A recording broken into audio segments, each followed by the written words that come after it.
चलें जी, कोई भी वैसे कॉस्ट अकाउंटिंग के बारे में हर कोई कहता है कि ये बड़ा मुश्किल पेपर है, और मेरे ख्याल में, मेरी नज़र में, आप लोग खुद भी एंड पे जाकर इस पोजीशन पर पहुंच जाओगे कि ये वो पेपर है जो सबसे ज्यादा कम, प्रैक्टिस भी इतनी ज्यादा नहीं लगेगी बाद में, अभी तो शुरू शुरू है, अभी बड़ा पेपर है और हम पास पेपर कर रहे हैं जो कि 6 महीने बाद जाकर वो फाइनल में होते हैं, तो वो अगर सवाल अगर हम अंडरस्टैंड कर लेते हैं तो फिर तो काम हो जाएगा हमारा। तो इसके कोई कॉन्सेप्ट नहीं है, ट्रिक्स है, जैसे मर्जी हल कर लो।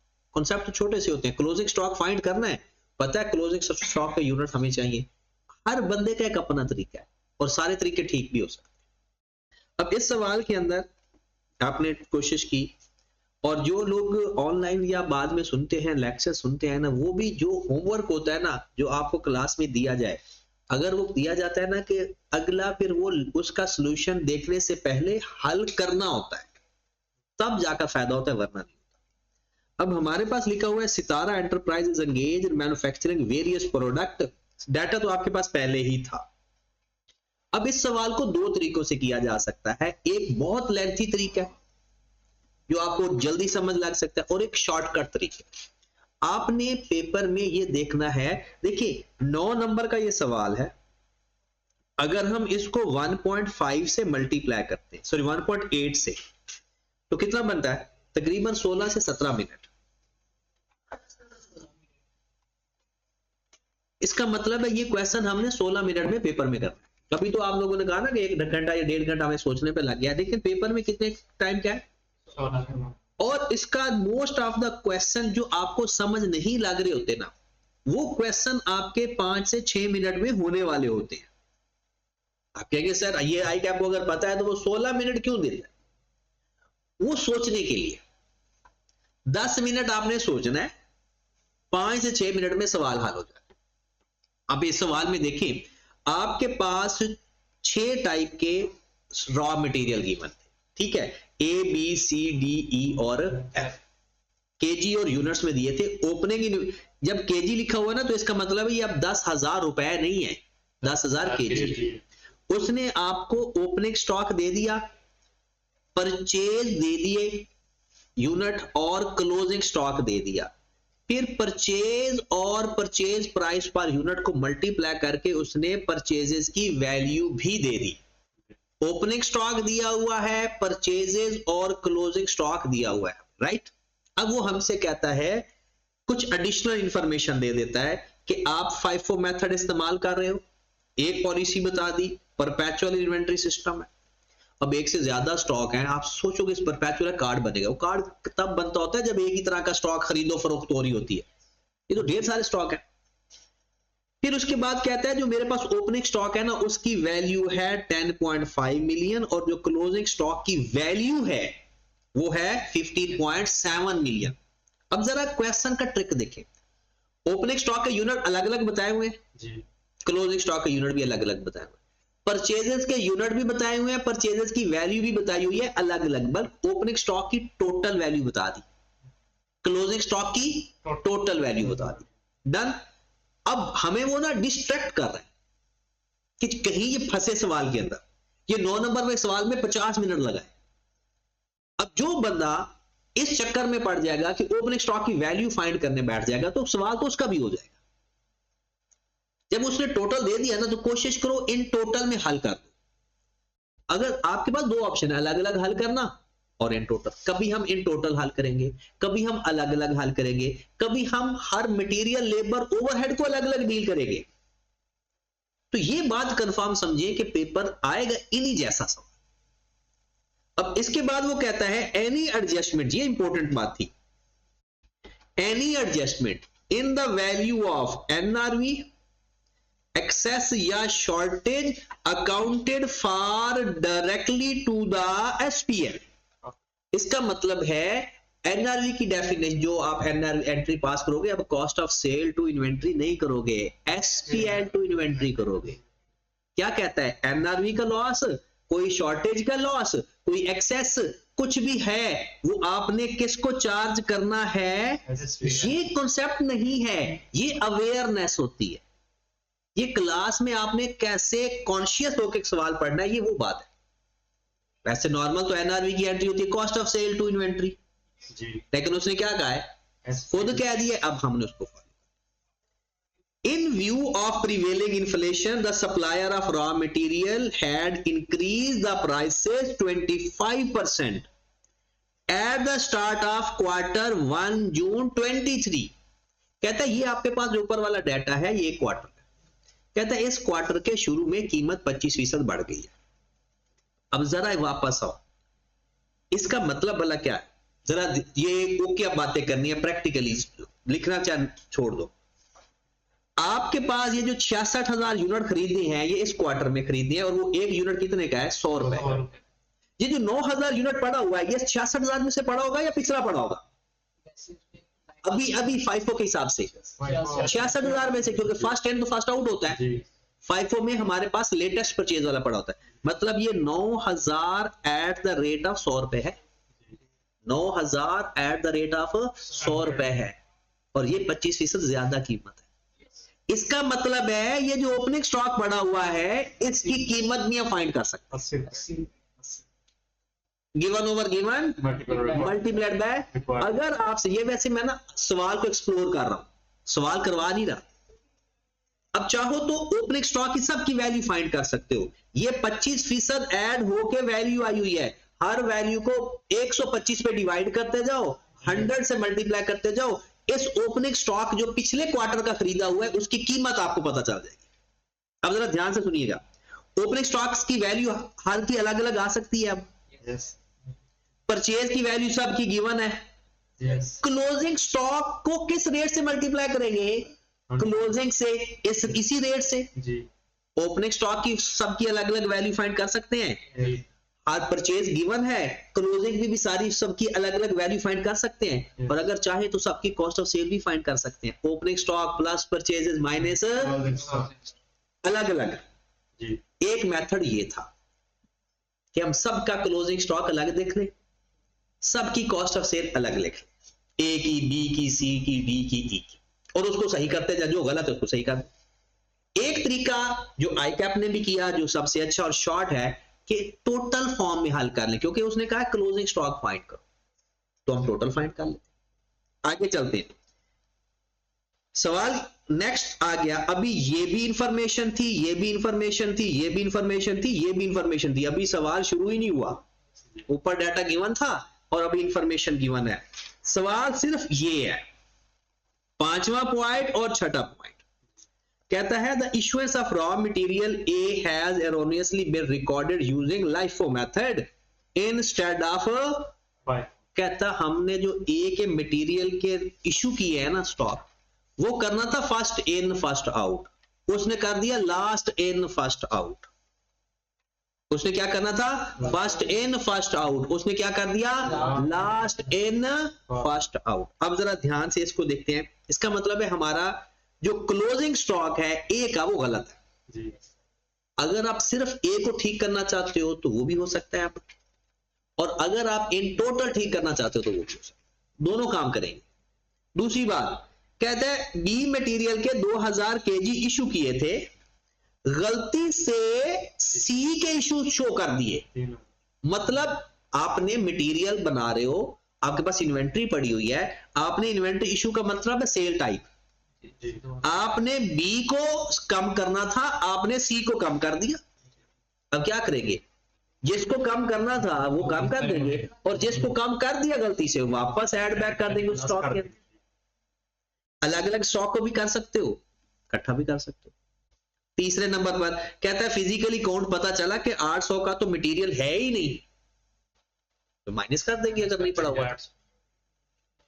अब प्रैक्टिकली बताने लगा दोबारा से, ये आप हो एक स्टॉक कीपर, ये आपके पास स्टॉक लिखा हुआ है, आपके पास ये स्टॉक के ऊपर कुछ क्लोजिंग स्टॉक लिखा हुआ है 15,000 1500 व्हाटएवर। आप गए हो फिजिकल स्टॉक देखने, यहां पर फिजिकली स्टॉक पड़ा हुआ है, आप अपना स्टॉक इसके साथ कंपेयर कर रहे हो, आपने देखा कि यहां पर 800 लिखा हुआ है बट यहां पर अवेलेबल वो तो है ही नहीं। हमारी अकाउंटिंग फिजिकली को देखकर वेरीफाई करके होती तो ये है ना, अकाउंट्स तो ये हैं, अकाउंट्स तो ये वाले हैं। अब आपने देखा फिजिकली जाकर कि 800 शॉर्ट हैं, तो क्या करेंगे, उस शॉर्ट में ऐड तो कर नहीं सकते जी। तो फिर जो फिजिकली पड़े हैं उसमें से 800 सॉरी जो बुक्स में लिखे हुए हैं वो 800 निकाल देंगे ताकि वो बराबर हो जाए, रिकनसाइल हो जाए एक तरह का। अब अगली बात देखें, ये बात समझ लगी कि 800 हम स्टॉक से निकाल देंगे। अगली बात, 500 unit of raw material E were in excess, 500 unit ज्यादा पड़े हुए। अब हम वेरीफाई किया, इन्वेस्टिगेट 500 ज्यादा कैसे है, यहां पर नहीं है, यहां पर 500 ज्यादा नजर आ रहे। अब तरीका का तो ये है कि अगर ज्यादा है तो हम फिर यहां पर ऐड कर दें 500 वर्किंग शीट के अंदर ऐड कर दें, लेकिन चेक तो करें ऐड करने की इजाजत भी है या नहीं। पता चला N investigation show 200 unit of E were erroneously delivered by the supplier, कि 200 यूनिट सप्लायर का गलती से हमारे पास आ गया, तो क्या ये हमारा स्टॉक है? क्या हम ऐड कर दें? नहीं, बल्कि फिजिकल से निकाल के साइड में रख देंगे कि ये हमारा स्टॉक वर्किंग शीट के अंदर ऐड करेंगे ना, अकाउंट्स के अंदर नहीं करेंगे, क्योंकि ये स्टॉक हमारा है ही नहीं। हम कैसे रिकॉग्नाइज कर लें? रिस्क एंड रिवार्ड हमारे है नहीं, वो सप्लायर का गलती से स्टॉक हमारे पास आया। आगे पढ़ते हैं, आगे वो कहता है कि वेयर एज 200 का मामला हल हो गया, whereas 300 units were not recorded as they were delivered just before the close of the business. अब मसला मैं आपको बताता हूं, मसला ये होता है कि हम ना अंग्रेजी से भी धोखा खा जाते हैं। लफ्ज डिलीवर्ड को देखकर हमें ऐसे लगता है कि जैसे हमने इशू की है। यहां पर the receipt of 300 units, the receipt of 300 unit, क्या मतलब है? 300 यूनिट हमने रिसीव किए, जो कि साल के बिल्कुल एंड में रिसीव किए थे, जो एंड पे हमें डिलीवर हुए थे।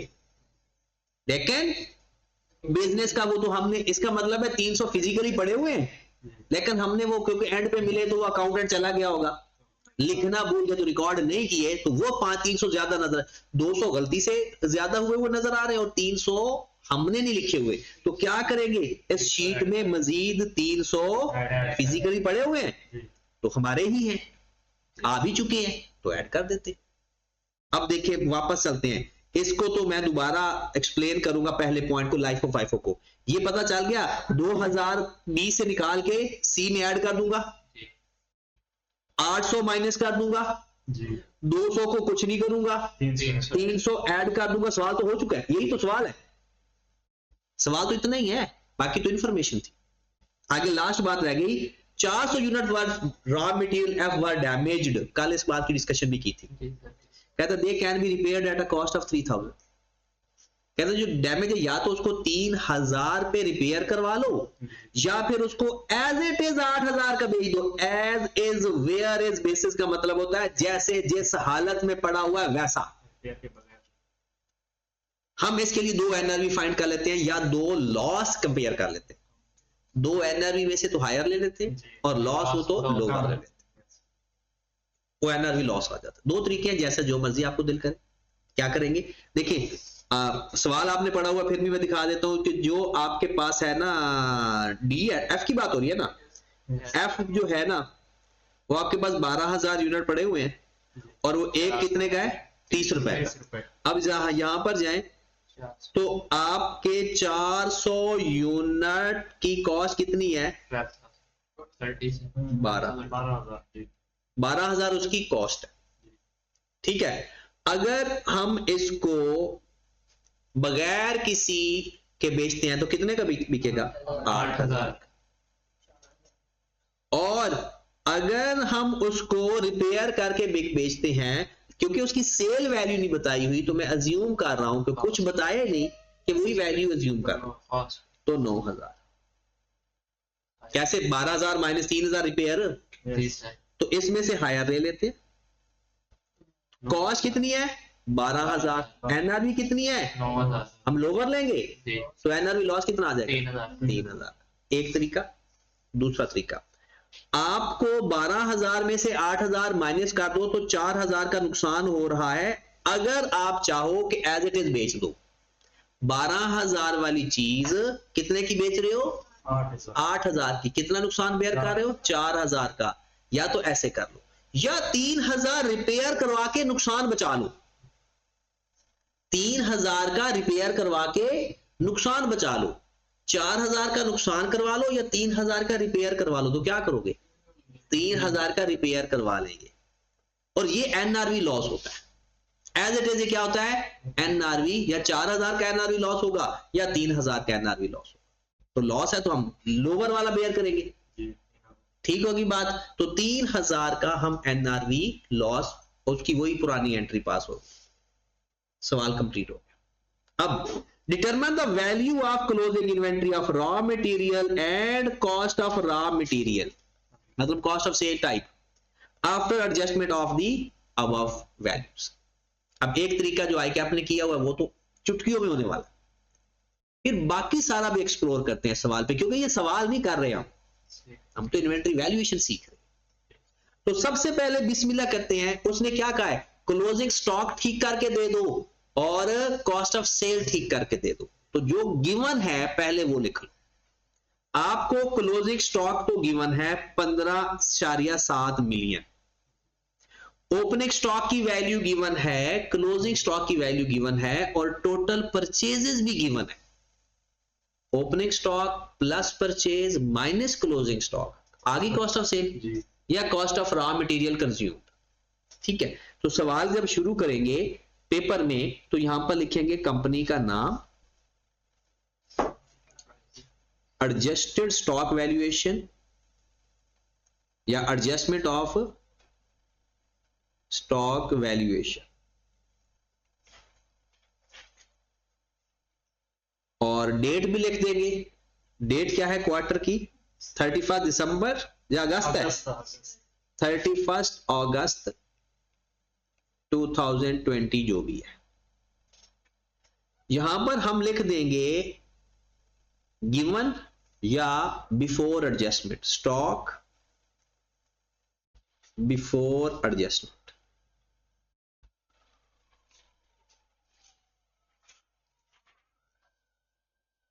या सिर्फ बिफोर एडजस्टमेंट, क्योंकि हम स्टॉक की भी बात कर रहे हैं। यहां पर आप लिख लो स्टॉक और यहां पर लिख लो रॉ मटेरियल कंज्यूम।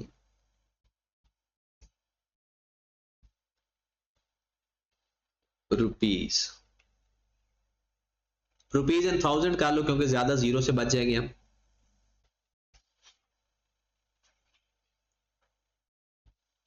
सबसे पहले तो पुराना स्टॉक और जो वो लिख देंगे, वर्किंग का रेफरेंस देना तो वर्किंग का रेफरेंस भी दे देंगे।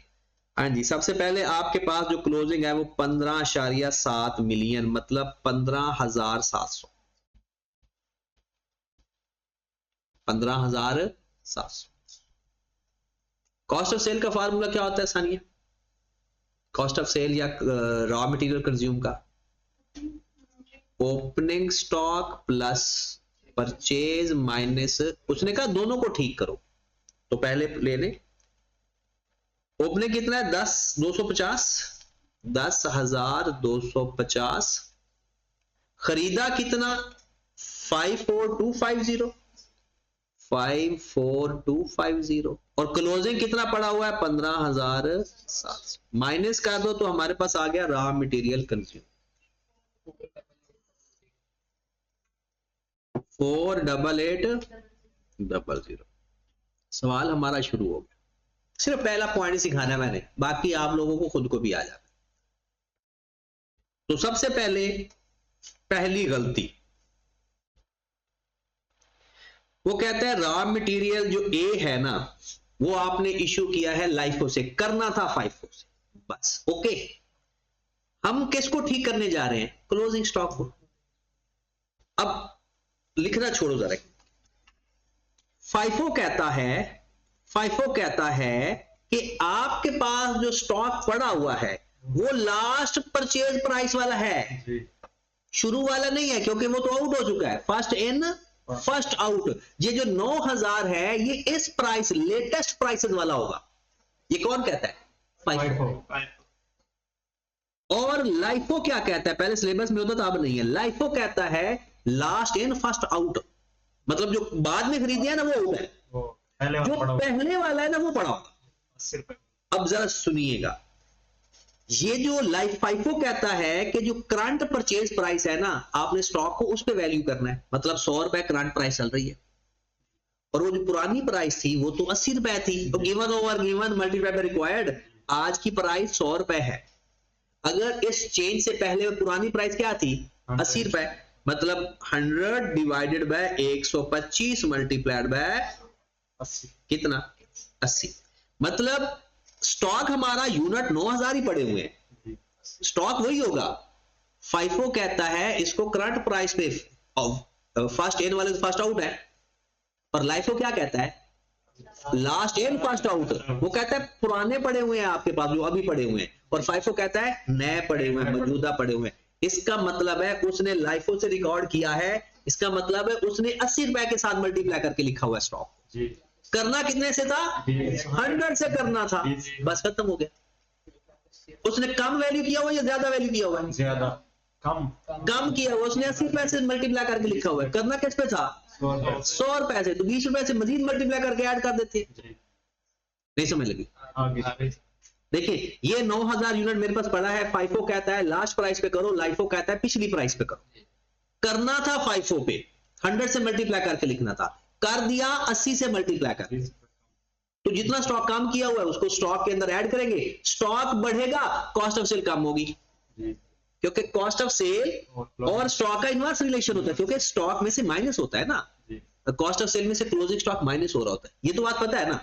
और जो प्रॉफिट है, प्रॉफिट और क्लोजिंग स्टॉक का डायरेक्ट रिलेशन, ये बात पक्की पता चल गई। अब हमने सिंपल ये करना है, कई मेथड है। या तो ऐसा करो, 9000 आपके पास पड़े हुए थे, करना था 100 रुपए से, मतलब 9 लाख लिखना था, कर दिया 9000 को 80 रुपए से, कितना लिख दिया? 7 लाख। इसका डिफरेंस जो आ रहा है 1,80,000 से अपना स्टॉक बढ़ा दो। एक तरीका सिंपल, 9000 को 20 से मल्टीप्लाई कर दो, वो 20 का ही फर्क है ना। लिखना था 100 रुपए से, लिखा हुआ है 80 रुपए से, तो 20 रुपए से मल्टीप्लाई करके लिख दे। तो restatement of material A, restated value या वैल्यू ऑफ मटेरियल ए 180 से अगर मैं अपना स्टॉक बढ़ाता हूं तो मेरी कॉस्ट ऑफ सेल 180 से कम हो जाएगी। ये हम इन टोटल कर रहे हैं, क्योंकि ऊपर वाले में ए भी है, बी भी है, सी भी है, सब कुछ के अंदर प्लस ए का एरर भी उसी के अंदर, बी का एरर भी उसी के अंदर, सी का एरर भी उसी के अंदर। अब एक और तरीका भी था, सबका अलग अलग भी कर सकते हैं आप, वो भी मैं करवाऊंगा, लेकिन पेपर में तो हमने शॉर्टकट से शॉर्टकट तरीका देखना है। जब इन टोटल में वैल्यूज कर सकते हो, इन टोटल करो। 3-4 तरीके हैं, उनमें से कोई एक फिट आ जाता है। ये टोटल, ये closing stock A B C D E F total का है, तो हम ए की गलती भी फिर इसी में एडजस्ट कर देते, इसके अंदर ए भी है, बी भी है, सी भी है, सारे स्टॉक इसके अंदर है, कॉस्ट ऑफ सेल भी सारी हमने ली हुई है, तो सबके एरर इसके अंदर एडजस्ट कर रहे हैं, क्योंकि हो रहे हैं, हो सकती है। जब टोटल के अंदर हो सकते हो तो टोटल वाला बेस्ट होता है, जब सेपरेटली करना हो तो सेपरेट वाले, ये दोनों से हो सकते थे। डिसाइड करना है सवाल करने वाले कि कैसे कर सकता है। अब सवाल आपका खत्म हो चुका है, और अब मजे की बात बताए, ये सवाल ऊपर वाली वैल्यू क्वेश्चन के अंदर गिवन थी, बस इस पे फोकस किया, चलो ये गलत भी हो जाता, अगला सारा तो आसान ही था, हमने तो पेपर पास करना है ना, चलो ये गलत हो जाता है, बाकी तो सारा आसान था। अब देखिए उसने कहा 2000 kg ए बी के इश्यू हुए, तो बी के इश्यू कर देते हैं, इश्यू ऑफ बी कितने हैं? 2000 kg मल्टीप्लाइड बाय बी की कीमत कितनी है? बी की कीमत कितने, कॉस्ट पे लिखना है ना सब कुछ, सेल की तो हमें चाहिए नहीं, बी की कीमत बताएं 80, इसको इश्यू करना है, तो एंट्री क्या पास होगी? बोला इश्यू किया है, क्लोजिंग स्टॉक कम हो जाएगा, वर्क इन प्रोग्रेस या कॉस्ट ऑफ सेल डेबिट हो जाएगी। हाँ जी, तो बताएं 160 स्टॉक कम हो जाएगा और कॉस्ट ऑफ सेल 160 से ज्यादा हो जाएगी। रिवर्स ऑफ इश्यूएंस ऑफ सी, क्योंकि उसने सी में से इश्यू कर दिए था, रिवर्स ऑफ सी 3000 और उसका रेट कितना है 17 या 70 इशू करना था बी को कर दिया, उसने किया हुआ था सी को, हमने उसको रिवर्स कर दिया। 3000 को 70 से मल्टीप्लाई कर दो 210, इधर ऐड इधर माइनस। हाँ जी सवाल चल रहा है ना। अब अगला सवाल 800 केजी शॉर्ट करना है, उसने कहा शॉर्टेज एक्सेस और एनआरवी। आपने कॉस्ट ऑफ सेल को चार्ज नहीं करनी, सवाल के अंदर लिखा हुआ है। ये चीजें होती हैं कि वो कहता है कौन, हालांकि क्लियर ये कॉस्ट ऑफ सेल में जाती है, लेकिन वो ये चाहता है कि मैं देखना चाहता हूं कि इसकी नींद पूरी है। ये सवाल वैसे पढ़ के मैं ऊपर सवाल पढ़ के तुक्के से तो नहीं करके आ रहा, रट्टा तो नहीं लगाया हुआ इसने, सवाल भी गौर से पढ़ता है या नहीं। ये सवाल नहीं है, ये आप लोगों की ट्रेनिंग है, लाइफ में बढ़ने की ट्रेनिंग। आए जरा 800 केजी को कम कर देते हैं, शॉर्टेज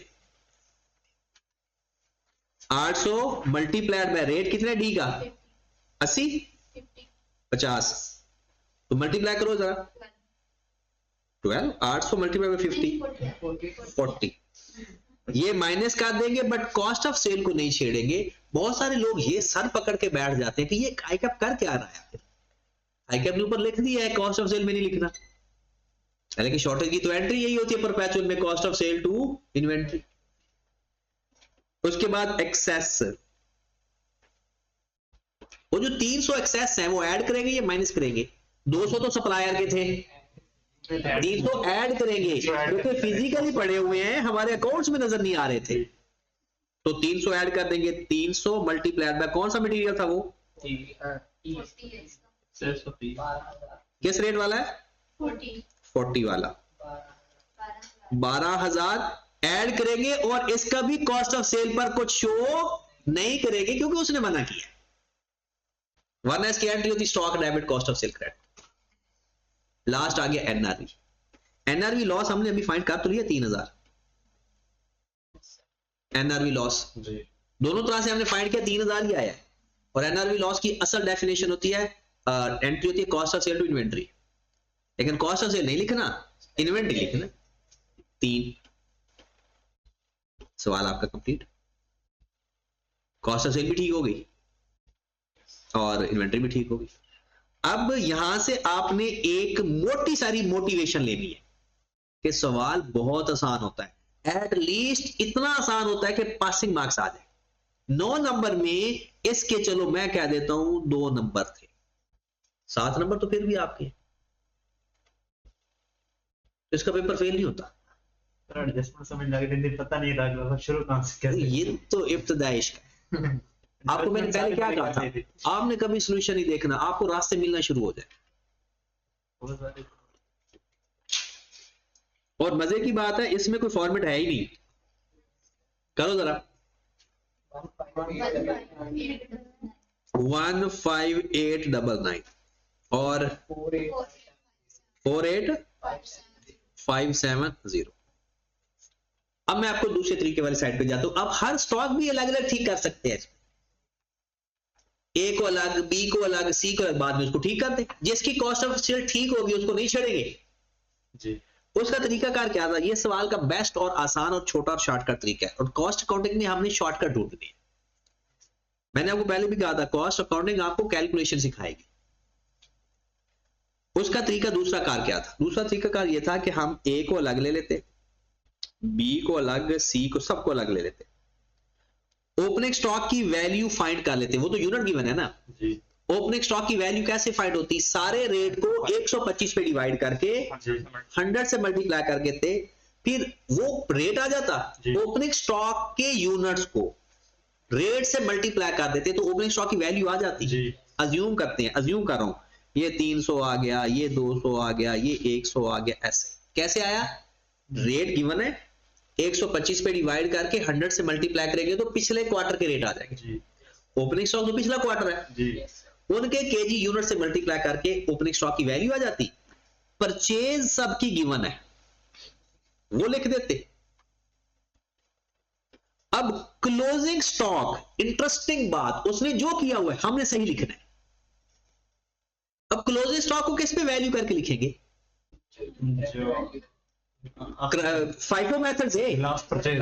लास्ट परचेज। यहां पर जो हम लिखेंगे उसको ठीक करने की भी जरूरत नहीं पड़ेगी, क्योंकि उसने तो गलत किया हुआ है, वो 1507 में 700 में जी। इसमें तो हमें ठीक करने की जरूरत नहीं पड़ेगी, हम डायरेक्ट लिख देंगे। सिंपल क्या करेंगे, जो मेरे पास यहां पर देखें, ये जो मेरे पास 9000 यूनिट पड़ा, ये किस रेट पे पड़ा होगा? 100 रुपए वाला। मैं क्या कर दूंगा, 9000 को 100 से मल्टीप्लाई कर दूंगा तो मेरे पास क्या चीज आ जाएगा? Closing stock. सही वाला आएगा या गलत वाला आएगा? सही वाला आएगा। आगे मैं कॉस्ट ऑफ सेल का कॉलम बना दूंगा, opening plus purchase minus closing. तो वो जो कॉस्ट ऑफ सेल आएगी ए की, सही वाली आएगी या गलत वाली आएगी? ये पहला ए कंप्लीट हो गया। अब मैं आऊंगा बी पे। ए ठीक कर दिया मैंने, मैं करूंगा बी ठीक, क्योंकि मैंने क्लोजिंग स्टॉक ठीक करना है और कॉस्ट ऑफ सेल ठीक करनी है। मेरे पास ये कॉलम बने पड़े हैं, ओपनिंग परचेज क्लोजिंग स्टॉक और कॉस्ट ऑफ सेल, ये मैंने दो कॉलम ठीक करने हैं। ये वाला मेरा कॉलम ठीक हो चुका है ए का। अब मैं बी पे जाऊंगा। बी पे उसने कहा है कि इशू करना था बी को सी कर दिया सी को, मतलब इशू करना था बी को, तो बी का स्टॉक कम करना था तो मैं कम कर दूंगा। ये वाला स्टॉक, इंटरेस्टिंग बात बताता हूं, यानी ये सवाल आपको ऐसे आसान होते हैं, बस फोकस करने की जरूरत है। ये जो मेरा 48,000 बी नजर आ रहा है, ये असल में 48,000 नहीं है, इसमें से ना 2000 यूनिट इशू कर दिए हुए हैं, वो इसके अंदर पड़े हुए हैं। ये असल 46,000 है, ऐसा है ना? मैं 46,000 को 80 से मल्टीप्लाई करके लिख दूंगा, हो गया क्लोजिंग स्टॉक ठीक? नहीं पता चला, हो गया। और उसको फिर मैं opening plus purchase minus closing करूंगा तो मेरी कॉस्ट ऑफ सेल भी ठीक आएगी, क्योंकि अब मैंने तो बी को ठीक कर लिया हुआ, क्लोजिंग स्टॉक ठीक कर लिया, मेरा ठीक हो गया। इस सी के अंदर मैं 3000 ऐड कर दूंगा जी, उसको 70 से मल्टीप्लाई कर दूंगा, मेरा क्लोजिंग स्टॉक ठीक हो गया। जो कॉस्ट ऑफ सेल आएगी ठीक आएगी। फिर मैं चला जाऊंगा डी के ऊपर। डी में से 800 यूनिट निकाल देता हूं, डी में से 800 यूनिट निकाल देता हूं, लेकिन एक चीज इसमें प्रॉब्लम आ जाएगी कि अगर मैं 800 यूनिट निकाल देता हूं तो तब कॉस्ट ऑफ सेल फाइंड करूंगा, तो इस कॉस्ट ऑफ सेल का इफेक्ट आ जाएगा कॉस्ट ऑफ सेल के ऊपर। डी का जो 800 यूनिट है उससे कॉस्ट ऑफ सेल चेंज नहीं करनी जी, वो कहता है कॉस्ट ऑफ सेल आप ओरिजिनल क्लोजिंग स्टॉक लेकर माइनस करो और क्लोजिंग स्टॉक सही वाला लिखो। भला क्यों? क्योंकि उसने खुद कह दिया था कि कॉस्ट ऑफ सेल आपने जो उसका शॉर्टेज है कॉस्ट ऑफ सेल को चार्ज नहीं करना। अगर हम क्लोजिंग स्टॉक कम करेंगे तो जो उससे कॉस्ट ऑफ सेल आएगी वो तो शॉर्टेज वाली आएगी। क्लोजिंग स्टॉक शॉर्टेज मैं 11,000, जरा ध्यान से देखना, मैं 11,000 को मल्टीप्लाई करके कि जो भी उसका रेट है, ओपनिंग स्टॉक उसका करूंगा प्लस परचेज करूंगा माइनस ये वाला क्लोजिंग स्टॉक करके कॉस्ट ऑफ सेल लिखूंगा, तो इसमें शॉर्टेज वाला एरर नहीं होगा। लेकिन क्लोजिंग स्टॉक तो मैंने शॉर्टेज भी लिखना है ना, उसमें लिखूंगा 11,000 में से 800 निकाल दूंगा, 10,800 लिखूंगा, उसको रेट से मल्टीप्लाई कर दूंगा, क्लोजिंग स्टॉक मेरा अपडेट हो गया। लेकिन उसने कहा कॉस्ट ऑफ सेल को आपने नहीं छेड़ना, कॉस्ट ऑफ सेल वही लिखनी है। बिल्कुल आगे ऐसे करना है। इसके अंदर ई के अंदर जो भी गलती है उसको ठीक कर दें, डी के अंदर जिसका एनआरवी लॉस है उसको एनआरवी लॉस के साथ एडजस्ट कर दें। तो इस तरह A B C D E F अलग अलग भी ठीक हो सकता था, लेकिन टाइम कंज्यूमिंग था। उसने हमसे पूछा क्लोजिंग स्टॉक फाइंड कर, जब हमारे पास क्लोजिंग डाटा अवेलेबल है तो फिर हम उस इन टोटल हल कर लेंगे। हमने खुद देखना है, क्योंकि अगर मैं आपसे ये पूछता कि अगर मैं आपको जैसे ये सवाल पहले से थोड़ा सा समझा होता, मैं आपको बताकर भेजता, तो ये सवाल आपका कितने टाइम में हो जाना था? Hardly 5 minute. इसके मिनट कितने आपको मार्क मिले हैं? 16 मिनट। इसका मतलब है बाकी जो 9 मिनट हैं या जो 10 मिनट हैं वो किस मकसद के लिए? सोचने के लिए कि हाउ टू स्टार्ट, और कौन 3-4 मेथड दिमाग में होंगे, उनमें से बेस्ट कौन सा मैं सेलेक्ट करके स्टार्ट करूं, फिर सवाल हल हो जाता है। ठीक होगी बात? चले जी, तो ये सवाल हमारा कंप्लीट हो गया। अब ये सवाल देखिए, अगला सवाल, हर आने वाला सवाल एक से बढ़ के एक, लेकिन बैकेंड में कुछ नहीं, बैकेंड में 5 मिनट ही है और शक्ल से ट्रंप। वो 4 क्वेश्चन था ना। जी। अब जरा 5 क्वेश्चन देखिए। अब पहले सवाल देखिए, ये भी 8-10 नंबर का पेपर में मिनिमम 10 एक नंबर का आया होगा। और इसके अगर मैं एग्जामिनर के रिमार्क्स भी चेक करवाऊंगा कि एग्जामिनर पूछ बताता है कितने परसेंट लोगों ने इस क्वेश्चन में कितने परसेंट नंबर लिए, ये आईकैप बताता हूं। और इन ऐसे सवालों में आईकैप क्या कहता है? आईकैप कहता है 80% लोगों ने अटेम्प्ट ही नहीं किया, सवाल देखकर डरते हैं।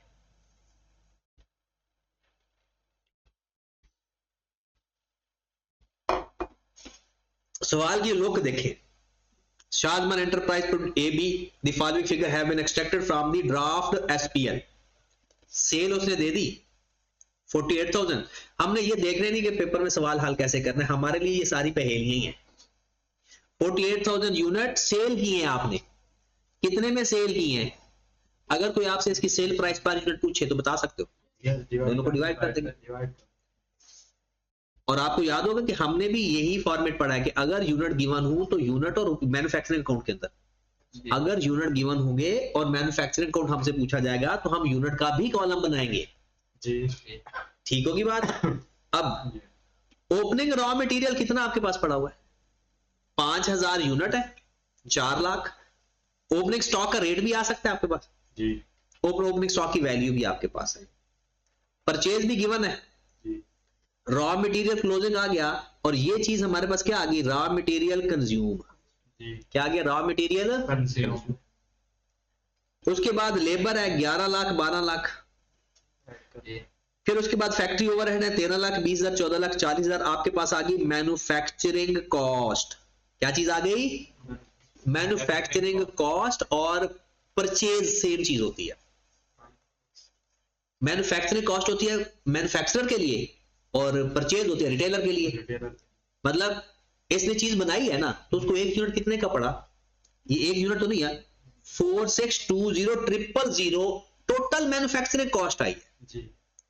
आप में से कोई बंदा ये बता सकता है इस डाटा को देखिए, अगर पढ़ लेते हैं फिर उस पर बात करते हैं। आपके पास ओपनिंग फिनिश गुड्स कितने यूनिट पड़े हुए हैं? 10,000। 1 मिलियन उनकी वैल्यू है। और क्लोजिंग फिनिश गुड्स कितने हैं? 12,000 और उनकी 16, दोनों की वैल्यू सब कुछ बताया हुआ है। और फिनिश गुड्स क्या चीज आ गई? Cost of cell. सेल में से जो ऊपर अमाउंट गिवन थी उसमें से कॉस्ट ऑफ सेल माइनस करेगा तो क्या चीज आ जाएगी? अच्छा, इसके अंदर ना उसने 2 काम किए। यहां तक मैन्युफैक्चरिंग अकाउंट है। कॉस्ट ऑफ सेल कैसे फाइंड करते हो पता है आपको?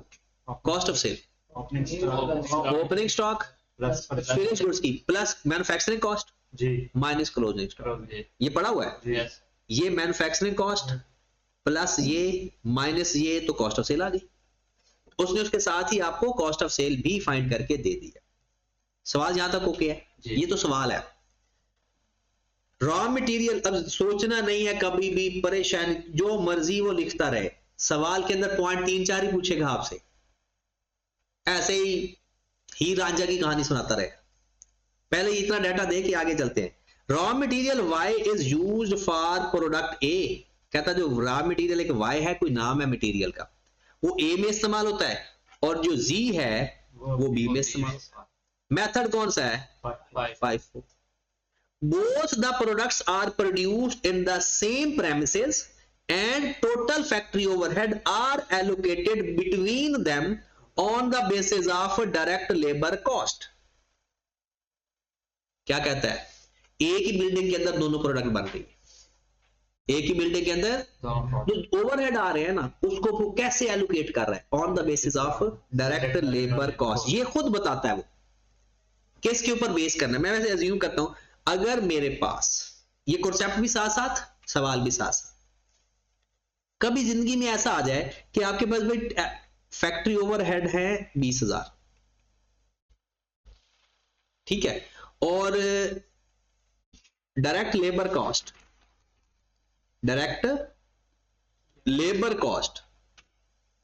3 प्रोडक्ट बना रहे हो ए बी सी।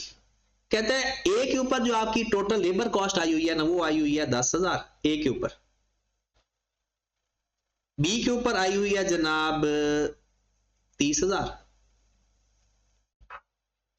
और सी के ऊपर आई हुई है जनाब 20,000। क्या है ये? Labour cost.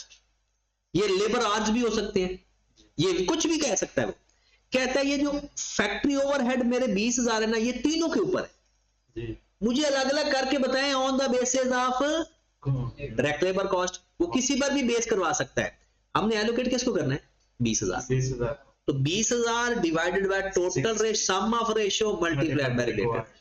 अब चाहो तो इस पूरे को प्लस कर लो, चाहो तो इसको सिंपलीफाई करके प्लस। 132 ये 4 0, ये 4 0, ये 4 0 गए, जी। रेशियो बन गई 132। ये जरूरी नहीं है 132 फाइंड करना, आप चाहो तो 10 30 20 को एज इट इज भी लिख सकते हो। सम ऑफ रेशियो कितना आ गया? 6 या 6 आ जाता या 60,000 आ जाता। जी। अब आपने ए के ओवरहेड, ये वो एलोकेशन है, आपने ए को बताना है कि ए के कितने ओवरहेड है? Total overhead divided by total base multiplied by जो आपको चाहिए, given over given multiplied by required. 20,000 total base, total divide by total multiplied by जो आपको चाहिए। फिर बी के ओवरहेड कैसे आएंगे? 20,000 डिवाइडेड बाय 6 मल्टीप्लाइड बाय 3 फिर सी के कैसे आएंगे? 20,000 मल्टीप्लाइड बाय 6 मल्टीप्लाइड बाय 2 तो ओवर टोटल को एलोकेट करने का बेस वो खुद बताएगा, जैसे बताएगा वैसे कर देगा। ओके होगी बात? जी। दोबारा वापस चलते, ये पता चल गया इसका जी। क्या कह रहा है कि ओवरहेड आपने जो ऊपर एलोकेट किए हुए हैं वो किस बेस पे किए हुए हैं? On the basis of. अगर ओवरहेड में कोई गलती आ गई तो इसका मतलब है दोनों ओवरहेड गलत हो जाएंगे। अगर आपके ओवरहेड गलत हुए, जी। दोनों ओवरहेड गलत हो जाएंगे। समझ लगी? आगे बढ़ते हैं। कहता है कि both direct and indirect labour are paid at the rate of ₹400 labour hours. वापस चले एक दफा, ये क्या है? मटेरियल। ये क्या है? लेबर। ये क्या है? Overhead. Material plus labour plus overhead is equal to manufacturing cost. Material, अच्छा मटेरियल परचेज आता है या मटेरियल कंज्यूम आता होता है? कंज्यूम। जितना मटेरियल लगा, जितनी लेबर लगी, जितने ओवरहेड लगे, ये हमारी आ जाती है मैन्युफैक्चरिंग या प्रोडक्शन कॉस्ट। और रिटेलर होता तो उसकी होती है परचेज, और मैन्युफैक्चर होता है उसे बोलते हैं मैन्युफैक्चरिंग कॉस्ट। और उस मैन्युफैक्चरिंग कॉस्ट में ओपनिंग स्टॉक प्लस किया, क्लोजिंग स्टॉक माइनस किया, तो आ गई कॉस्ट ऑफ सेल। डन? आ जाओ। डायरेक्ट लेबर और इनडायरेक्ट लेबर को क्या रेट पे कर रहे हो? 400 रुपए 1 घंटे का। During the review of the by the internal auditor the following issue have been identified. मतलब ये आपका सवाल है, पूरे सवाल में सिर्फ ये 3 पॉइंट एडजस्ट कर। क्या लिखा हुआ है? During the year trade discount of ₹120,000 of the purchase of raw material Y has been erroneously credited to purchase of raw material Z। Trade discount मिला 1,20,000 का, वाई पे मिला। वाई किस में इस्तेमाल हो रहा है? ए में। आपने बी में इस्तेमाल करवा दिया। डिस्काउंट किसका था? ए का। तो ए की परचेज में से माइनस करना था ना, हमने बी की परचेज में से माइनस कर दिया। इसका मतलब है कॉस्ट ऑफ सेल गलत हो गया। कॉस्ट ऑफ सेल मतलब रॉ मटेरियल कंज्यूम्ड गलत हो गया। हो गया गलत? माइनस किस में से करना था? ए में से। माइनस किस में से कर दिया? बी में से। इसका मतलब है हमारे जो रॉ मटेरियल कंज्यूम आ गई ना वो गलत हो गई। यहां पर एक दिमाग इस्तेमाल होता है, 90% लोग गलत कर देते हैं, वो 120 को एज इट इज इस्तेमाल कर लेते हैं। कैसे करना है वो भी हम सीखते हैं। मैं आई कैप के तरीके से नहीं करवाऊंगा, आई कैप का तरीका आप घर जाकर समझ लेना, मैं आपको अपने तरीके से करेंगे, आप जाती पर्सनल। आप तकरीबन पाकिस्तान के अंदर 95 से भी ज्यादा % जो टीचर्स पढ़ा रहे हैं ना, पढ़ा नहीं रहे, वो आई कैप का सॉल्यूशन समझा रहे हैं, जिसकी वजह से ये कॉस्ट अकाउंटिंग मुश्किल माना जाता है, क्योंकि उसने तो अपने तरीके से किया हुआ है। और फिर किसी की चीज की हुई समझाना बड़ा मुश्किल होता है, अपनी की हुई चीज फिर जल्दी समझ लग जाती है। इसलिए आपको चाहे एक दफा तो पहली दफा पढ़ते हुए सवाल मुश्किल लगेगा जरूर, हल करते वक्त कभी नहीं लगेगा। जब मैं करवाऊं कभी नहीं मुश्किल लगने दूंगा, हाँ, जब आप करोगे तो फिर जाहिर सी बात आप भी सोल्यूशन देखोगे, उसको समझोगे। मेन तो चीज है ना कि अपना तरीका इंट्रोड्यूस करेगा। आगे वो कहता है पहले ये गलती पकड़ ली हमने, सही करने का तरीका भी माइंड में तो आ गया। जल्दी जाग जो 10 मिनट के लिए। फिर यहां पर ये गलती देखना, 250 इनडायरेक्ट लेबर गलती से recorded direct labour in product ए, गलती क्या हुई, कहता है 250 घंटे इनडायरेक्ट के थे, हमने डायरेक्ट में लिख दिए। इसका मतलब है इनडायरेक्ट को लिख दिया ओवरहेड के अंदर, उसने लिख दिया डायरेक्ट के अंदर, मतलब लेबर के अंदर। ये मानते हो ना इनडायरेक्ट मटेरियल और इनडायरेक्ट लेबर ओवरहेड में आता है। इसका मतलब ओवरहेड गलत है, हो गया गलत जी। उसकी अपोर्शनमेंट भी गलत होगी फिर तो, क्योंकि वो तो अपोर्शन हुए थे। तो ये तो सादा सी बात है, डायरेक्ट लेबर से निकाल देंगे जी, क्योंकि उसमें तो होना ही नहीं चाहिए ना। क्या कहता है 250 इनडायरेक्ट लेबर गलती से रिकॉर्डेड इन डायरेक्ट लेबर, तो वहां से निकाल के ओवरहेड में ऐड करेंगे ए के अंदर, लेकिन वो गलत है, उनको सही भी करेंगे, उसकी एलोकेशन भी ठीक करेंगे, क्योंकि जो ओवरहेड है ना वो दोनों में डिवाइड करके लिखने हैं जी। ठीक होगी बात। इसका मतलब जो पहले ओवरहेड है वो भी गलत है। भला क्यों? क्योंकि वो एलोकेट हो गए पुरानी लेबर कॉस्ट के ऊपर, वो तो लेबर कॉस्ट ही गलत है, पुरानी लेबर कॉस्ट गलत है ना। तो अब हमने किस तरह से सही करना है वो अभी हम करने लगे। ठीक है, अगले सवाल पे चलते। ये बात समझ लग गई, ओवरहेड में ऐड करना है, लेबर में से माइनस करना है, और ओवरहेड को दोबारा री एलोकेट कर देंगे, क्योंकि जो पहले एलोकेशन है वो गलत हुआ। लास्ट फिजिकल स्टॉक चेक किया, auditor revealed that 2000 units of A and 1000 units of B were damaged in condition. Damage हो गए तो ठीक है, सही कर देते हैं अभी। D can be sold 20% below their lower of cost and सवाल क्या है, compute the correct value of closing inventory of finished goods. जो क्लोजिंग स्टॉक है ना वो सही फाइंड करें। इसका मतलब जो पहले वाला क्लोजिंग स्टॉक पड़ा है ना उसका रेट गलत है, क्योंकि मटेरियल लेबर के अंदर गलती है ना जी, तो उनके रेट गलत है। अब हमने सही करने रेट। फिर वही बात, कैसे ठीक करें? क्या हम टोटल क्लोजिंग स्टॉक को लेकर चले, कर सकते हैं, स्टॉक लिख लें, जो गलतियां आई हैं उनको रिवर्स कर दें, लेकिन वो थोड़ा सा टेक्निकल हो जाएगा, सवाल फिर भी हो जाएगा, क्योंकि आपके पास ये जो क्लोजिंग स्टॉक आया हुआ है 110,800 ये है अनएडजस्टेड। ये क्या है? अनएडजस्टेड। ये आप कोशिश करना कि अनएडजस्टेड को लेकर ना किसी न किसी से ठीक करने की कोशिश करना। ठीक है, मैं आपको करवाता हूं आप सेपरेटली, क्योंकि पहले टोटल करवा दिया ना जी। इसमें क्या करेंगे हम, करेंगे उसने कहा जी फिनिश गुड्स फाइंड करनी है सही वाली। हम यहां लिख लेते हैं ए, यहां लिख लेते हैं बी, डन। यहां पर लिख लेते हैं यूनिट्स, यहां पर लिख लेते हैं good damage, good damage. Total closing stock के यूनिट कितने हैं हमारे पास?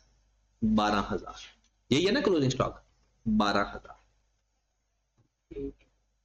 12,000 में से 2,000 डैमेज है, 12,000 में से 2,000 डैमेज है, और बी का 1,000 डैमेज है। चलिए जी डैमेज कर लेते हैं, इसको मैं लिख लूं फिर 10,000 2,000। फिर उसके बाद 16,000 है बी का क्लोजिंग स्टॉक, उसको मैं कैसे लिख लूं फिर 15,000 1,000। आपको बिल्कुल नहीं समझ लगी कि कैसे करना, सवाल शुरू कैसे करना, सारा समझ लग जाएगा। तो भाई जैसे मर्जी करो, फॉर्मेट भी अपना है, तरीका भी अपना है, आई कैप चेक करेगा उसको, किसको कोई फॉर्मेट है ही नहीं। जो मुझे अच्छा लगेगा वो उस तरीके से मैं करूंगा, जो आपको अच्छा लगेगा आप कर लेना। यहां पर फिर क्या करते हैं, वो पुराना तरीका क्या है, cost per unit, NRV per unit,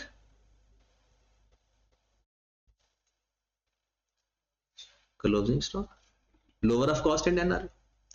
अब जो मेरे पास कॉस्ट है वो कैसे आएगी, डायरेक्ट कॉस्ट आएगी या material plus labour plus overhead वाली आएगी? Material plus labour plus overhead.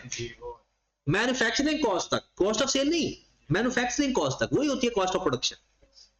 अब वो गलत है, जो गिवन है ना पहले वो गलत है, उसको हम सही करते हैं। चलो कर लेते हैं सही।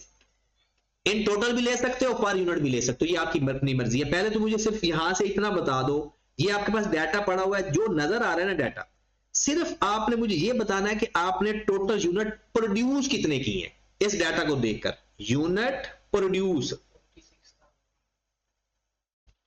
यूनिट प्रोड्यूस जिसके ऊपर ये आपको कॉस्ट आ गई है, 48,000 आपने बेचे हैं, 10,000 पहले पड़े हुए हैं, 12,000 क्लोजिंग स्टॉक में है, तो बनाए कितने थे? 46 लिख दूं हुज़ैफा? 48,000 सेल किए आपने, 12,000 आपके पास पड़े हुए हैं, 10,000 पहले से है, इस साल कितने बनाए?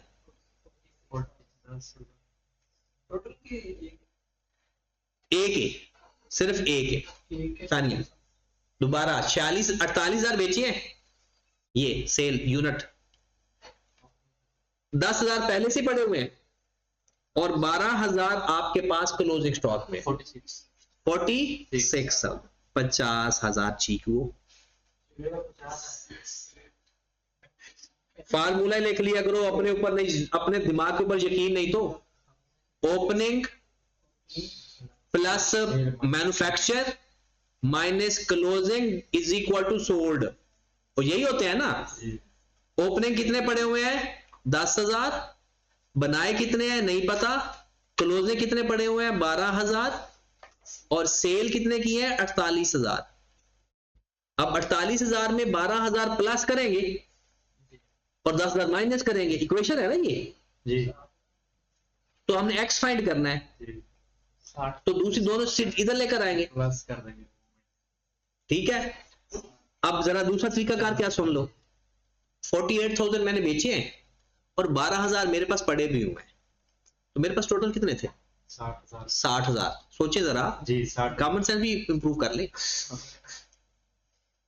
48,000 बेचे हैं, 12,000 अभी पड़े हुए हैं, इसका मतलब आपके पास टोटल कितने यूनिट थे? 60,000। 48 बेच के 12 पड़े हुए हैं, डन। 10,000 पिछले थे, तो इस साल कितने बनाए? 50। 10 पिछले पड़े हुए थे, टोटल आपके पास 60 थे, 48 बेच के 12 पड़े हुए, उन टोटल 60 में से 10 पिछले भी थे, तो इस साल फिर कितने बनाए? 50। तो ये जो मेरी अमाउंट आ रही है ना 4620,000, ये 50,000 की कॉस्ट है। ये किसकी कॉस्ट है? 50,000 की कॉस्ट। अब चेक करके देख लो, इस 4620 को 50,000 पे डिवाइड करो जरा, 4620,000 डिवाइडेड बाय 50,000,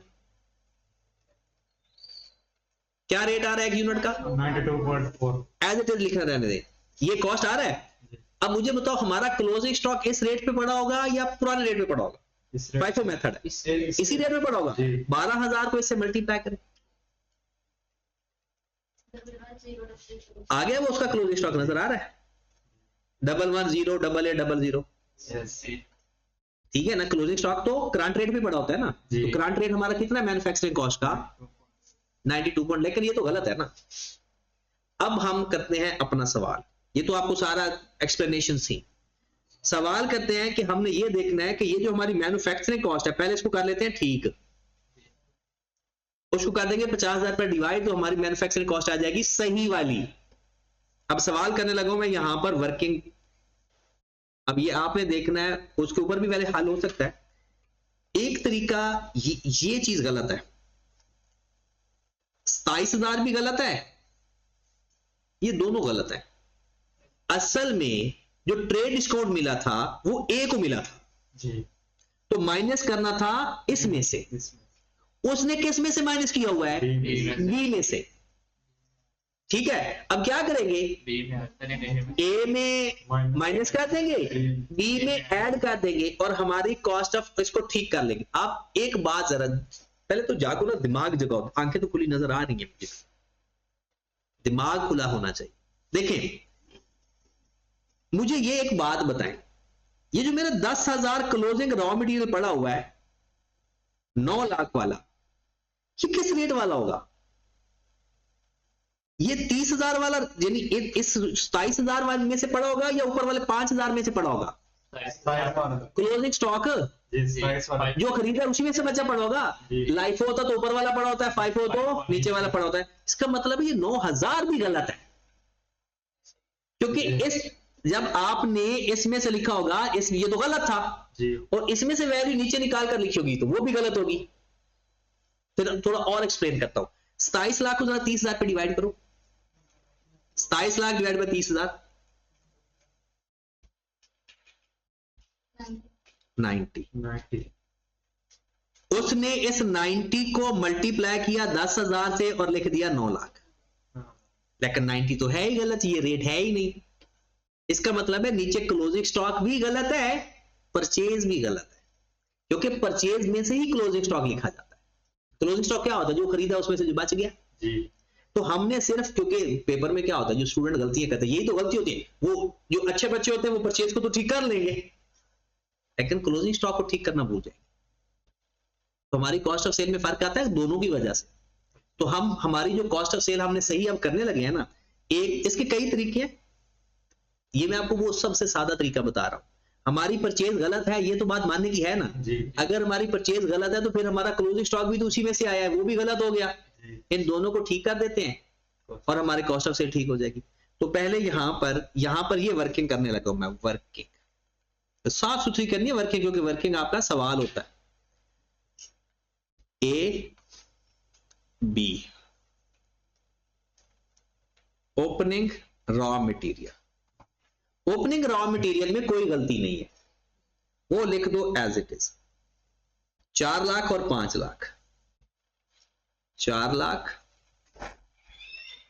और 5 लाख। कितने लोग हैं?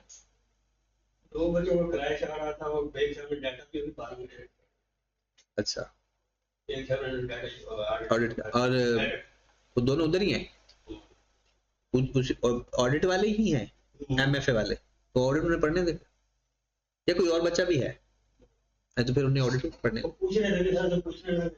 नहीं, अगर जब तक वो ऑडिट पढ़ते हैं पढ़ने दे, तब तक हम एंजॉय करते हैं। हाँ जी, opening raw material 4 lakh 5 lakh. Purchase, अब परचेज गलत है, सिंपल क्या करो, 27 लाख में से 1,20,000 माइनस कर दो, ऐसे करेंगे ना, ट्रेड डिस्काउंट माइनस कर देंगे, रेट चेंज हो जाएगा, बाकी काम ओके है। 27 लाख में से क्या माइनस कर देंगे? 1,20,000 करो जरा, 1,20,000 माइनस, पता है ना ट्रेड डिस्काउंट इसमें से माइनस करना था, कितना? 25,80,000। और दूसरे की परचेज में क्या कर दें? ये ट्रेड डिस्काउंट प्लस कर दें। क्यों प्लस कर दें? क्योंकि गलती से माइनस किया। तो 3201 में 1,20,000 ऐड कर दें, 3321,000 माइनस कर देंगे क्लोजिंग रॉ मटेरियल।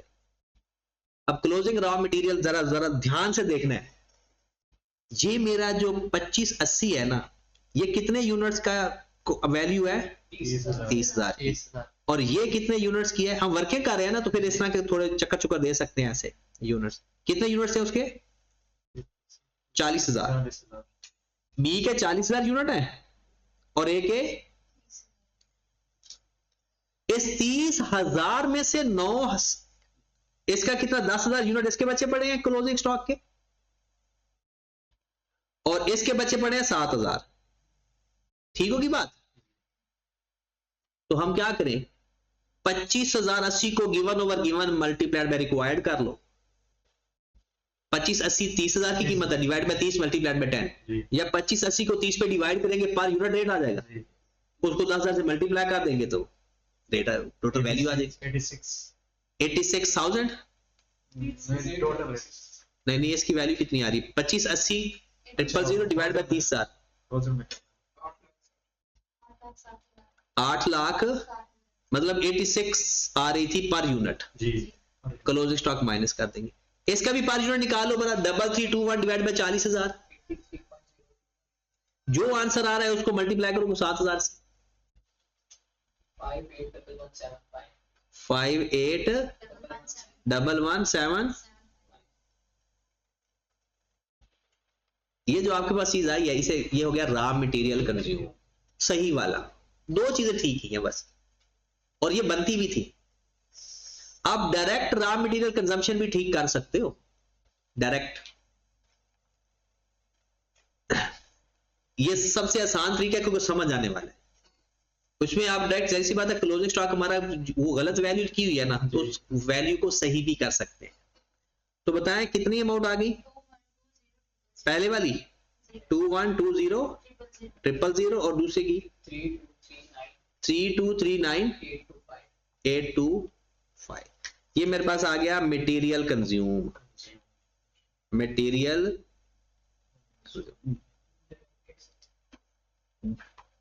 आ गया, लेबर। आप मुझे ये बताएं, ये जो लेबर ए की गिवन है ये गलत है जी। कैसे गलत है? 250 घंटे 250 घंटे इसके अंदर ऐड हुए हैं इनडायरेक्ट के, और 1 घंटे का रेट है 400 रुपए, उसने खुद बताया हुआ है। 250 घंटे जाने थे फैक्ट्री ओवरहेड के अंदर और ऐड किस में हुए हैं। इसका मतलब है ये गलत है, इसमें से ये माइनस करना पड़ेगा। तो 11 लाख में से ये कितना बना? 1 लाख जी। 11 लाख में से 1 लाख निकाल देंगे, ये कितना आ जाएगा? 10 लाख से 1 मिलियन।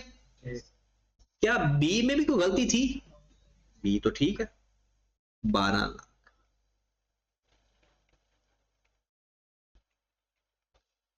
लेबर ठीक हो गई, खत्म हो गई लेबर। अब आ जाए फैक्ट्री ओवरहेड। पहले वाली तो एलोकेशन गलत है, हम सही वाली कर देते हैं। अब मुझे ये बताओ, ये जो उसने 13,20,000 फैक्ट्री ओवरहेड लिखे हुए हैं, इसमें 1 लाख प्लस होगा माइनस? प्लस होगा। वो 1 लाख क्योंकि उसमें उसने प्लस किया था वो फैक्ट्री ओवरहेड, वो इनडायरेक्ट लेबर था। तो 13,20,000 में 13,20,000 में 1 लाख और ऐड कर देंगे। आप कहेंगे वो तो गलत है, गलत भी देखते हैं।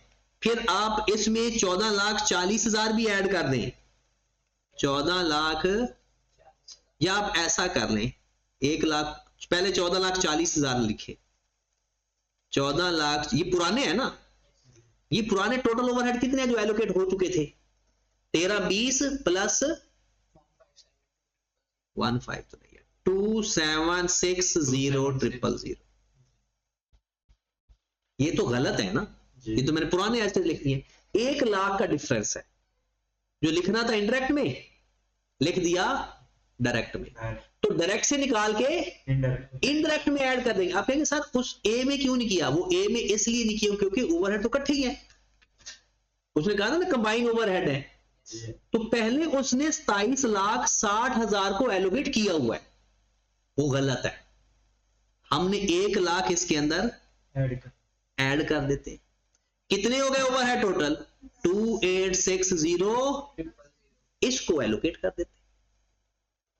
जो पुराने ओवरहेड है उसमें एक 250 घंटे नहीं लिखे हुए, वो आकर ऐड कर दिए। इसको एलोकेट किस पे करना है वाला? डायरेक्ट लेबर कॉस्ट, ये आपके पास पड़ी हुई है। क्या करेंगे?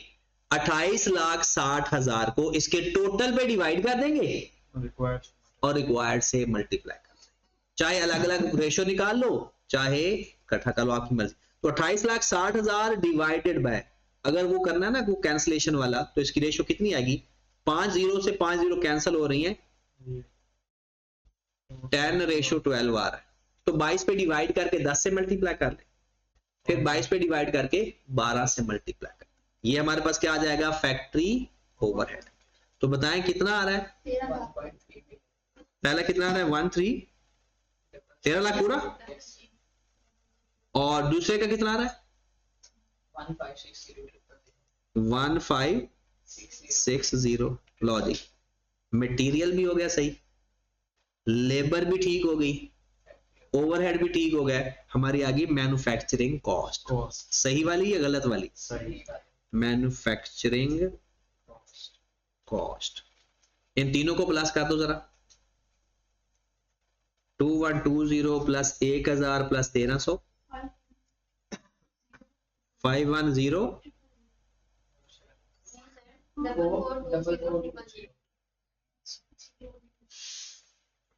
कितना 4420 और उसका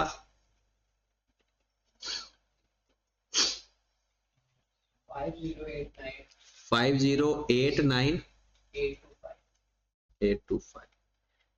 यूनिट कितने बनाए थे? एक कितने बनाए थे यूनिट पता है ना? 50,000। 50,000 एक कितने यूनिट बनाए हैं? 4 बी के कितने बनाए हैं? 59,000 बेचे हैं। 16,000 आपके पास पड़े हुए हैं, दोनों को प्लस कर दें और जो पुराने थे निकाल के, तो इस साल कितने बनाए हैं? 60। इसके 50,000 यूनिट बने हैं, इसके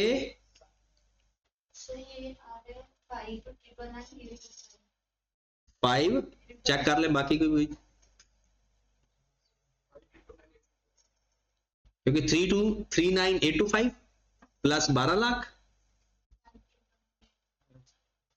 प्लस 15,60,000 कितना? 5,999,822।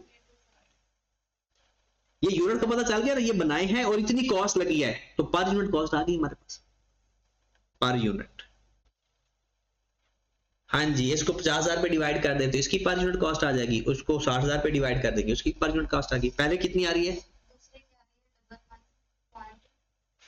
99.99 कितने 99 है?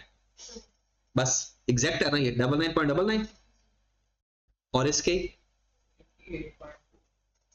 88 ये हमने, ये सही कॉस्ट निकली है या गलत निकली है? सही। ये खरीदने पे लगी है, मतलब बनाने पे, खरीदना तो नहीं है, बनाने पे लगी। हमारा सवाल तो इधर था, ये तो हमने वर्किंग की। इसकी आ गई 88.4 88.4। इसकी कितनी आ गई? 99.99 99.99। अब आपका सवाल हो चुका है। अब आपने सिंपल क्या करना है, जो गुड यूनिट है उसकी तो एनआरवी हमेशा ज्यादा होती जी। जो गुड यूनिट है उसकी एनआरवी हमेशा ज्यादा होती। अब देख ले। अच्छा, सेल प्राइस गिवन है, ये ना परेशान होना, इसको इस पे डिवाइड करके सेल प्राइस गिवन है ऊपर ही, अगर वो बढ़ गई है तो बढ़ा देंगे, कहीं बढ़ाई तो नहीं है ना उसने सेल प्राइस का चेंज तो नहीं की बताया ना, तो बस पे ऊपर वाले की सेल प्राइस की ए की कितनी सेल प्राइस? 504000 डिवाइड बाय 48,000 बताया हुआ है, लेकिन वो तो बताएंगे ना, वो तो जो डैमेज हुआ है उसके पहले सेल प्राइस तो पता होनी चाहिए ना। तो नॉर्मल प्राइस कितनी है हमारी? इसकी 105 और दूसरे की 59,000 पे डिवाइड कर दें 130। पता ना जितने की सेल की, जितने यूनिट सेल की है। इसकी एनआरवी आ गई 105 और इसकी एनआरवी कितनी है? 130। लेकिन जो डैमेज यूनिट है वो असल कीमत पे नहीं बिकेंगे, वो किस पे बिकेंगे? 20% below there normal selling price. तो क्या करें? 105 को 80% से मल्टीप्लाई कर दो या 20% लेकर माइनस कर दो, 84 और 130 का 80% लो 104। किससे मल्टीप्लाई करके लिखोगे? लोअर ऑफ कॉस्ट एंड 10,000 को 84.4 से, 2,000 को 84 से, 15,000 को 99.99 से और 1,000 को भी 99.99 से, क्योंकि उसकी भी एनआरवी स्टिल ज्यादा है। तो जवाब खत्म। अब जाकर इसका वैसे एक दफा आई कैप का सोल्यूशन भी सीखने की कोशिश करना। हमने क्या किया? पहले कॉस्ट ही की है सारी, कॉस्ट ही करके पर यूनिट सही रेट निकाल लिया और फिर अपना सवाल हल कर दिया। ठीक हो गया। तो अब आपने एक तो क्वेश्चन नंबर 4 भी दोबारा करना है, कोशिश करनी है उसकी, क्वेश्चन ये भी दोबारा करना, खुद से करना है ताकि आपकी प्रैक्टिस हो जाए। और फिर क्योंकि ये तो आपको नहीं ये तो आपके हो जाने हैं ना, परेशानी तो किसकी है, ये तो अब हो जाने हैं। फिर कहते हैं या तो फिर आई कैप का सोल्यूशन समझ के आना है। वो नहीं आता। ठंडा करके खा। हाँ, ठंडा करके खा लेते हैं। कितने क्वेश्चन हो गए हमारे? 5। जी 5 हो एक ही रह गया इस चैप्टर का। 8 है टोटल। 8 तो वो 7वां 8वां तो मैन्युफैक्चरिंग का है ना, वो तो हम कर चुके हैं, बस इसका 8वें को थोड़ा सा डिस्कस करना है, अब हो जाएगा। अब जो लेवल आपका हो गया है ना, अच्छा अब वो सवाल हो जाएगा आपका, ठीक है ना। चैप्टर हमारा ये कंप्लीट हो गया। तो कल आपने ना क्वेश्चन नंबर 6 प्रैक्टिस करके आना है। मैं कल आपको 8वां सवाल और 6ठा सवाल करूंगा, ठीक है। तो किस कौन से सवाल का? मेरे ख्याल में असगर वाला है, असगर अली वाला, ठीक है। तो ये सवाल आपने करके ना, जाहिर सी बात है नींदें हराम तो होनी ही होनी, लेकिन जब यहां पर मैं करवाऊंगा ना तो ये नहीं कहोगे कि आपको नहीं समझ लगी, ठीक है। चलें जी, और वो 15 नंबर का है।